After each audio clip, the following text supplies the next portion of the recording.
యేసు దేవుడను సాక్ష్యమిచ్చెదా. సజీవుడైన యేసు క్రీస్తు నామమున మీకు శుభం తెలియజేస్తున్నా. గత వారమున పేతురు ప్రసంగం, బాప్తిస్మిచ్చు యోహాను గారు ప్రసంగం మనం వింటూ వచ్చిన, పేతురు గారు ప్రసంగిస్తూ వచ్చిన, మీరు సిలువ వేసిన యేసునే దేవుడు ప్రభువుగాను క్రీస్తుగాను నియమించెను అని పేతురు ప్రసంగిస్తూ ఉండగా వారు తమ హృదయాలు గొడవపడ్డాయంట. ఆ మాటలు విన్నప్పుడు వారు చేసిన పని ఏంటయ్యి అంటే, మేమేమి చేయాలి. వారు వాక్యము అంగీకరించి వాక్యమునందు విశ్వాసం ఉంచి తమ పాపములు ఒప్పుకొని దేవుణ్ణి తమ రక్షకుడిగా అంగీకరించి అది దాదాపు 3,000 మంది బాప్తిసం తీసుకున్నారట. యేసుక్రీస్తు ప్రభువారు అమ్మాయి గ్రామస్తులతో మాట్లాడుతూ ఉన్నారు. ఏమన్నారు యేసుక్రీస్తు ప్రభువారు? అవివేకులారా, ప్రవక్తల ప్రవచనాలు నమ్మని మదనతులారా అన్నప్పుడు వారు అన్నారు, త్రోవలో ఆయన మనతో మాట్లాడుతుండగా మన హృదయము మండలేదా? వారు ప్రభువును తమ ఇంటికి ఆహ్వానించిన వారు ఆయనను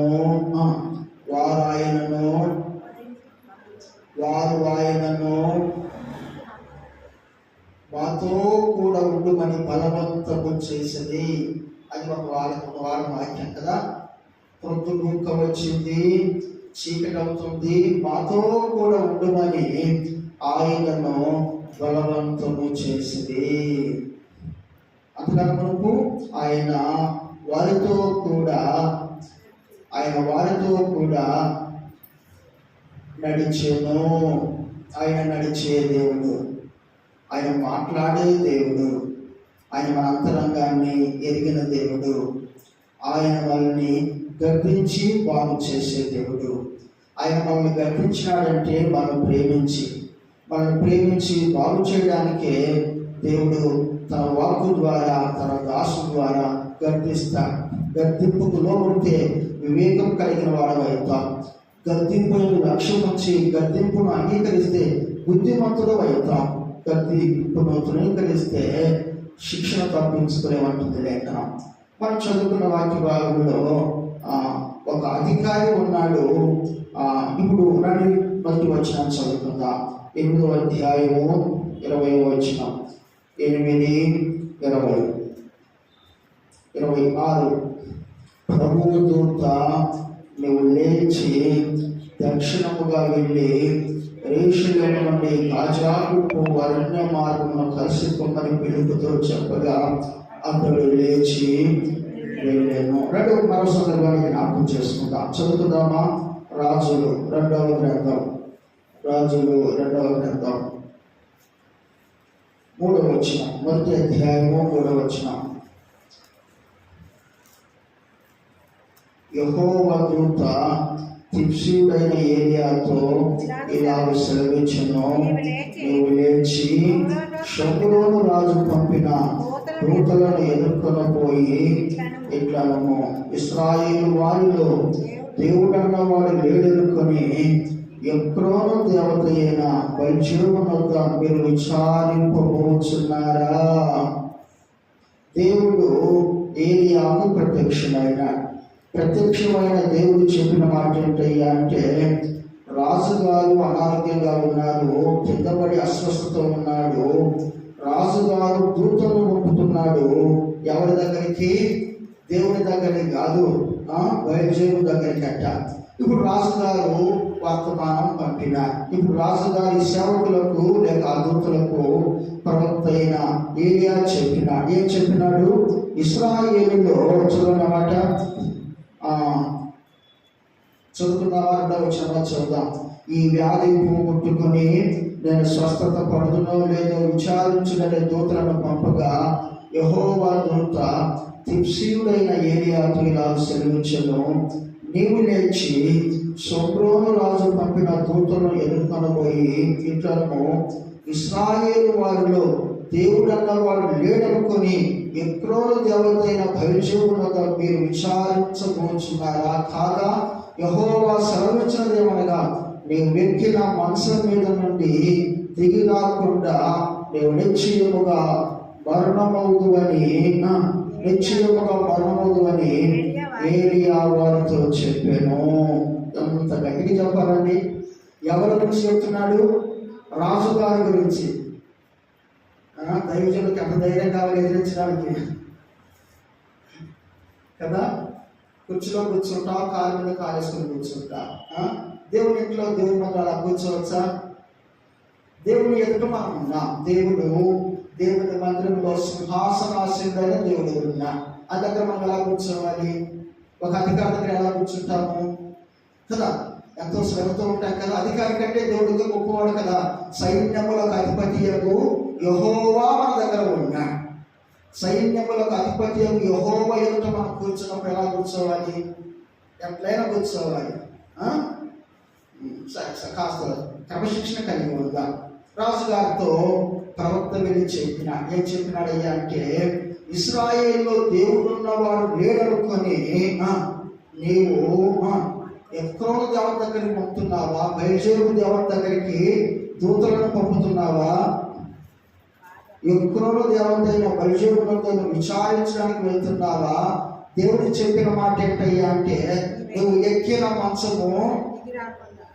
ఎక్కిన మంచముతోనే నీ కార్యక్రమము సంపూర్ణమైపోతుంది అని చెప్పినాడు. ఇప్పుడు రండి, రాజుగారు ఏం చేసినాడు? 3 మాటలు అయితే జ్ఞాపకం చేస్తా. చదువుకుందామా? 9వ వచనం. 9. వెంటనే రాజు 50 మందికి అధిపతి ఒకరి వారిని అతడు కొండ మీద కూర్చుని ఉండగా అధిపతి ఎక్కి అతని సమీపంలో రాజు ఆజ్ఞాపిస్తున్నాడు. అంతేనన్నది 11వ వచనం. అందరూ కలిసి చదువుకుందామా? 10 నుంచి కొన్ని వచనాలు అందరూ కలిసి చదువుకుందాం. అందరూ కలిసి చదువుదాం. బైబిల్ ఉన్నవారు సభ కలిగిన చదువుకుందాం. దైవజనుడా, నీవు దిగి రావాలని రాజు ఆజ్ఞాపించున్నాడు. అందుకు ఏలియా, నేను దైవజనుడైతే అగ్ని ఆకాశం దిగి వచ్చి నిన్ను నీ 50 మందిని దహించునుగా. కానీ 50 మందికి అధిపతి అయిన మాతో చెప్పగా అగ్ని ఆకాశం దిగి వారిని వారి 50 మందిని దహించను. మరలా రాజు 50 మంది మీద అధిపతి అయిన మరొకరిని వారి 50 మందితో కూడా పంపగా వీడు వచ్చి, దైవజనుడా త్వరగా దిగి రమ్ము, రాజు ఆజ్ఞాపించున్నాడను. అందుకు ఏలియా, నేను దైవజనుడైతే అగ్ని ఆకాశం నుండి దిగి వచ్చి నేను నీ 50 మందిని దహించునుగా అని చెప్పగా ఆకాశం నుండి దేవుని అగ్ని దిగి వచ్చి వారిని వారి 50 మందిని దహించు. ఇంకో రాజు 50 మంది అధిపతి అయిన ఒకరిని వారి 50 మందితో కూడా పంపగా 50 మంది మీద అధిపతి అయిన 3వ వాడు వచ్చి ఏలియా ఎదుట మోకాళ్ళుని, దైవజనుడా దయచేసి నా ప్రాణమును, నీ దాసులైన ఈ 50 మంది ప్రాణములను నీ దృష్టికి ప్రియమైనవిగా ఉండనేమో చిత్తగించుము. ఆకాశం అగ్ని దిగి వెనకటి పంచదశాధిపతులను ఇద్దరిని వారి 50 మందితో కూడా దహించును. అయితే నా ప్రాణము నీ దృష్టికి ప్రియమైనదిగా ఉండని మనవి చేయగా యెహోవా దూత వారికి భయపడక వారితో కూడా దిగిపోమని ఏలియాకు సెలవిచ్చెను. రాజుగారు 3 అధికారులకు ఆజ్ఞాపించినాడు. మొదట ఒక వ్యక్తికి ఆజ్ఞాపించినాడు. ఆ వ్యక్తి 50 మంది మీద అధికారి. మీరు వెళ్ళినారు. ఇప్పుడు దైవజనుల దగ్గర మాట్లాడుతున్నారు. అంటే ఆ మాట జ్ఞాపకం చేస్తాను. ఏమంటున్నాడు? 9వ వచనం, దైవజనుడా నువ్వు దిగిరా, దైవజనుడా దిగిరా, రాజు ఆజ్ఞాపించినాడు. రెండవ వాడు 11వ వచనం, వీడు వచ్చి, దైవజనుడా త్వరగా దిగిరమ్మని రాజు ఆజ్ఞాపించినాడు. మూడవ వాడు వచ్చి 13వ వచనం, ఏలియా ఎదుట మోకాళ్ళుని, దైవజనుడా దయచేసి నా ప్రాణము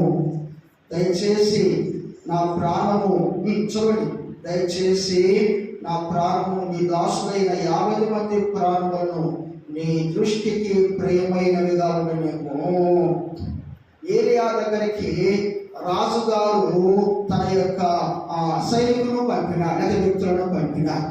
మొదటి వాడు ఏమన్నాడు? దైవజనుల దగ్గరికి వచ్చి సక్రమంగా కూర్చోండి, మా చెప్పిన కూర్చోడానికి ఎవరు సహకరించకపోతే నేనేం చేయాలి? ఏమన్నాడు? మొదటి వాడు వచ్చి ఏమన్నాడు? మేము వినలేదు, మేము చూడలేదు. మొదటి వాడు ఏమన్నాడు? దైవజనుడా, రాజు ఆజ్ఞాపించా అన్నాడు. ఏలియా ఏమన్నాడు? నేను దైవజనుడు అయితే నీతో ఉన్నవారును ఇంకా వారికి ఇంకా చివరి కార్యక్రమం లేదు. రెండో వాడు వచ్చినాడు చూడండి మాట. రెండో వాడు ఏమన్నాడు? మొదటి వాడు అన్నాడు దైవజనుడా తీరా రాజు ఆజ్ఞాపించినాడు అన్నాడు. రెండో వాడు అన్నాడు దైవజనుడా త్వరగా దిగిరా రాజు ఆజ్ఞాపించినాడు అన్నాడు. మూడవ అన్నాడు దైవజనుడా మేము బ్రతకాలి అంటే మాతో రానాయనా అన్నాడు. ఇంతకు మనం ఏ కోపం చెందిన వాళ్ళు? రాజు అంటే భయం ఉంది, అధికారి అంటే భయం ఉంది. దైవజనుడు అంటే ఉంటే మంచిది, అది మన క్షేమం. వాడును వారి 50 మందులు కాల్చబడిరి, వీడి 50 మంది కాల్చబడిరి. ఎవడైతే తగ్గించుకొని ప్రార్థిస్తూ ఆహ్వానించినాడు వాడు వారి 50 మంది బ్రతికి ఉన్నారు. ఎవరు బ్రతికినారు? రాజే కాదు, దైవజనులను కూడా గుర్తించాడు. అక్కడ ఎలా మాట్లాడాలో తెలుసుకున్నాడు. ఎందుకు మనం ఆఫీస్కు పరిగెత్తుకొని వెళ్తాం? 8 గంటలకి వెళ్ళాలి. 2 గంటలు ఏమవుతుంది? అవునా కదా?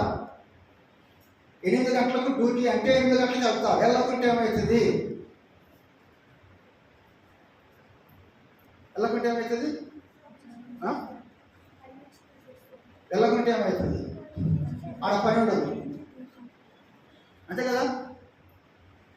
వాళ్ళు చెప్పిన సమయానికి నువ్వు వెళ్ళకపోతే అక్కడ నువ్వు పని చేయలేవు. అది గ్రహించి తిన్నాదులు పరిగెత్తుకొని వెళ్తావు. దేవునింటికి ఎందుకు రావాలి? దేవునింటికి ఎప్పుడు రావాలి? దేవునింటికి ఎలా రావాలి? దేవునింటికి ఎలా రావాలయ్యా అంటే వారమంతా కాపాడిన దేవుని స్తుతించడానికి కృతజ్ఞతాస్తుతులతో రావాలంట. దేవునింటికి ఎలా రావాలి? కృతజ్ఞతాస్తు. ఈ వారమంతా దేవుడు కాపాడినాడు, నన్ను నా ఇంటి వారిని పోషించి సంరక్షణ కుటుంబముగా రావాలంట. కృతజ్ఞత అర్పణలతో, కృతజ్ఞతాస్తుతులతో. వీటితో రావాలి, కృతజ్ఞత అర్పణలతో. ప్రభువా నాకు ఇచ్చినావు, ఇందులో నేను తిన్నాను, మీతో నీకు ఇస్తూ ఉన్నాను. మన చేతిలో కృతజ్ఞత అర్పణలు ఉండాలి, మన నోటిలో కృతజ్ఞతాస్తుతులు ఉండాలి. ఆయన ఆలయానికి పరిగెత్తుకొని రావాలి. ఎందుకు? ఆయనే మనం పుట్టించినాడు, ఆయనే మనం కాపాడుతున్నాడు. ఆయన లేకుండా మనము లేము. నీవు లేకపోతే నీవు లేకపోతే నీవు లేని రోజు అసలు రోజే కాదయా.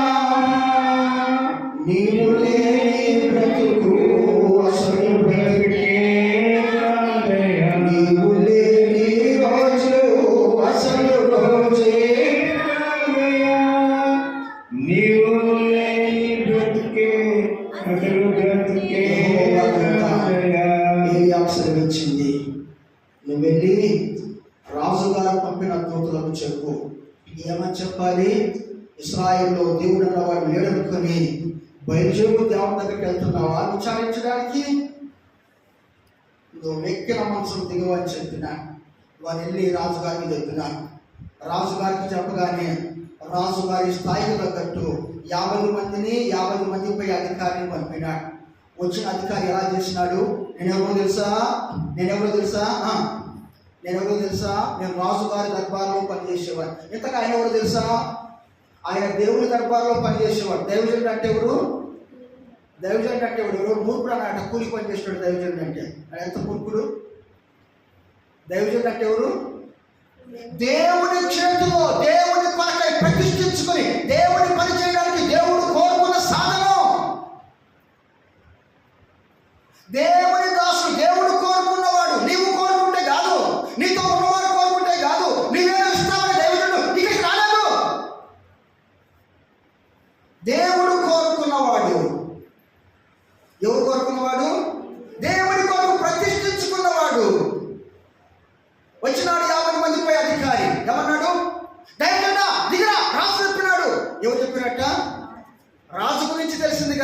దైవజనుడి గురించి వాడికి తెలియదు. కాబట్టి దైవజనుడు అన్నాడు, నేను నిజముగా దైవజనుడు అయితే నీవును నీతో కూడా 50 మంది, చదవండి ఆ మాట చదువుకుందామా.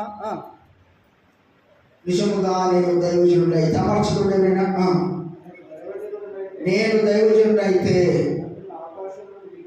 అగ్ని ఆకాశం దిగి వచ్చి నిన్ను నీ 50 మందిని దహించునుగా. కానీ 50 మంది అధిపతి అయిన వారిని చెప్పుగా అగ్ని ఆకాశం నుండి దిగి వచ్చి వాని 50 మందిని మళ్ళీ చదువుకుందామా. మొదటి అధ్యాయము 12వ వచనం. 12వ వచనం. నేను దైవజనుడైతే అగ్ని ఆకాశం దిగి వచ్చి నిన్ను నీ 50 మందిని దహించుగా అని చెప్పగా ఆకాశం నుండి దేవుడి అగ్ని దిగి వాని 50 మందిని. 15వ వచనం చదువుకున్నాం. యెహోవా దూత వారికి భయపడక వారితో కూడా పొమ్మని ఏలీయాకు సెలవిచ్చెను. కనుక అతడు లేచి వారితో కూడా రాజులకు వచ్చాను. మొదటి వాడికి తన స్థానం ఎవరు నువ్వు అంటే తన ఉద్యోగం గురించి చెప్తాడే కదా. నేను అందులో కూలీని అంటావా, నేను ఆఫీస్లో కూలీని అంటావా, ఎంప్లాయీ కంపెనీ. అమ్మో నీకు ఎంత అర్హత ఉందో. అయ్యా employee that trade mark company. 50 మందిపై అధికారి వచ్చినాడు. ఏమన్నాడు దైవజనుడా దిగిరా, రాజు ఆజ్ఞాపించినాడు అన్నాడు. ఇది వచ్చేటప్పుడు ఎక్కడికి వెళ్తున్నా తెలుసుకోవాలి కదా, మనకు అది ఎక్కడికి వెళ్తున్నా తెలుసుకోవాలి కదా. రెండో వాడు అన్నాడు దైవజనుడా త్వరగా దిగిరా. దిగిరట దైవజనుడా త్వరగా. మూడో వాడు ఏమన్నాడు, అయ్యా నేను నాతో ఉన్నవారు బ్రతికించబడినట్లు మా ప్రాణములు ప్రియమైనవిగా ఎంచు. దైవజనుడు గుర్తించుట, గ్రహించుట, గౌరవించుట నీకు నీటి వారికి దీవెన ఆశీర్వాదం అంటుంది లేఖనం. ఏమంటుంది? ఏం చేయాలి? దైవజనుడిని ఏం చేయాలి? నోరు తెరిచి నీ ఇష్టానుసారం ప్రవర్తించి ఆ తర్వాత నోటు నాకూడదు. వాడు కాల్చబడ్డాడు. వాడును వాని 50 మంది దహించబడింది.